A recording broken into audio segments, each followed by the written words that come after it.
on vacation, I need to step out and say this. I was totally wrong about Dwayne Haskins, thinking the Giants were foolish to pass him up in favor of Daniel Jones. I look like a damn fool. You know how bad you have to be as a player and person to be a first-round pick and still get released inside of 2 years? This has bad attitude written all over it. Not being mature enough, not working hard enough. Why else would Washington let him go right now? Inside of 2 years, Haskins' entire football career is now officially in grave jeopardy.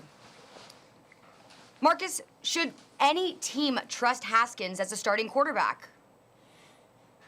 No, they shouldn't, based on what we just watched. But they should, I think a team or a few teams should allow him to rebuild that trust. Like, that's like asking your significant other after you cheated, trust me. No, you got to earn that back if they take you back. And that's the conversation that we're having. Like, will a team take Dwayne Haskins back in the NFL? There's a big indictment, y'all. Like, the concern for me is this. Like, the Washington football team is about to play for a play-in playoff game. And they decided to release and waive Dwayne Haskins in the midst of that. So, one, they didn't feel like he was a better option at quarterback on the field. And the off-the-field stuff sped up the process of letting him go from the football team. And look, I've seen a lot of adults in this country older than Dwayne Haskins be dumb as hell on a lot of things in a lot of other areas of life. I'm not going to get into it. So a 23-year-old with talent, an opportunity for redemption, I believe should have another chance, an opportunity to play in this league. He has to learn from those things. The bottom line about this league is this, though, and I'm going to forever say it because this is the truth. If Dwayne Haskins was balling, we wouldn't be talking about this.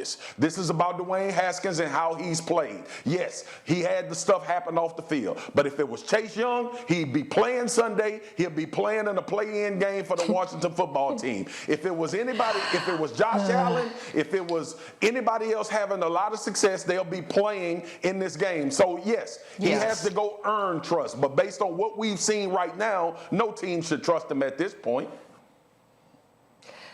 Marcus is 100% right about the fact that if Dwayne Haskins was a good quarterback, heck, if he was an average quarterback based on his draft status, he would still be on that football team. But he wasn't. He was not only below average, he was one of the worst quarterbacks in the NFL this year. Now, as to the question of whether or not a team can trust him going forward or should take a flyer on him next season, it really comes down to both the on and off the field factors. Off the field, that's up to Dwayne Haskins. I mean, there are plenty of guys in this league in any field who have done far worse things and have gotten second chances. He needs to show that he deserves that trust. It's up to him. I have no idea if he can turn that around. I know if he acts the way he has been acting, frankly, with the COVID stuff or what we've heard from inside locker room, he won't be on an NFL team. Now, on the field, it's a little more interesting. He was a top prospect because of what he did at Ohio State. Great arm, accurate on the underneath stuff, but there were questions. You know, we're only talking about really 1 year of production. The offense there was fairly simplistic, didn't play super well under pressure. Gets to the NFL. He was good at the end of his first season, but this year he was awful. I mean, he had the lowest completion percentage throwing downfield of any quarterback in this league. He has to play better than that to deserve a shot. I'm not talking about a starting job. I mean a shot at a quarterback competition or as a backup. I do think because of the pedigree, because of what he showed in college and in his rookie season, he will get that shot, but I don't know if it means he's going to keep it. Yeah, I mean, he definitely deserves a shot. I think it's absurd, and I understand where everyone is coming from, like including Stephen A. Like, he has put his career in jeopardy. I think that's absurd, that his career is in jeopardy, that the idea that he won't get another chance, that is absolutely outrageous. He should get another chance somewhere. His transgressions are unacceptable. I understand that. That's why Washington moved on from him. But let's not pretend like there's not a long history of first-round picks who are of all races, frankly, because a lot's been made of this as a racial, the racial component of this has been kind of brought to the forefront. There have been plenty of players that have entered this league that have been immature and had issues in the first round. And those guys always get another chance. Regularly, they get another chance. If Dwayne Haskins doesn't get another chance somewhere else, I'd be very shocked and upset, frankly. And I'm not a Dwayne Haskins apologist by any stretch. Like, what he's done has been inappropriate.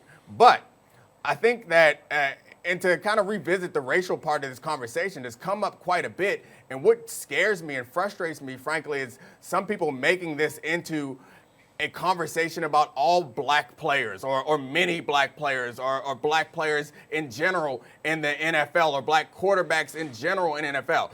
I think it is fair to say to Dwayne Haskins that the behavior that you exhibit, it impacts the way people look at black quarterbacks. That's fair because it's true. It's not right. I think the criticism in that case should be on the decision makers who allow Dwayne Haskins' behavior to kind of paint a picture of other people who are coming out. The criticism shouldn't be on Dwayne Haskins necessarily for dropping the ball, and we certainly should not perpetuate some false narrative that there is a raft of immature black players in the NFL. There are plenty of immature players in the NFL. I don't think you can discriminate it by race necessarily. It is all over the place in the league. The black quarterbacks and the white quarterbacks, and I just find it so upsetting, frankly, in an era where we have Lamar Jackson, Patrick Mahomes, Russell Wilson, like we can go on and on of plenty of mature black quarterbacks that are showing that they can play, and obviously that everyone else who has been keeping them out of the league were wrong. I find it irresponsible to talk about it as if it is a rash of issues within the players in the black community in the NFL. That to me is frustrating and disappointing to perpetuate a narrative and to give the people who would allow these racist biases to come into their thought process and decision making, to give them the backing to make these decisions, frankly, frustrates me. Thanks for watching ESPN on YouTube. For live streaming sports and premium content, subscribe to ESPN Plus.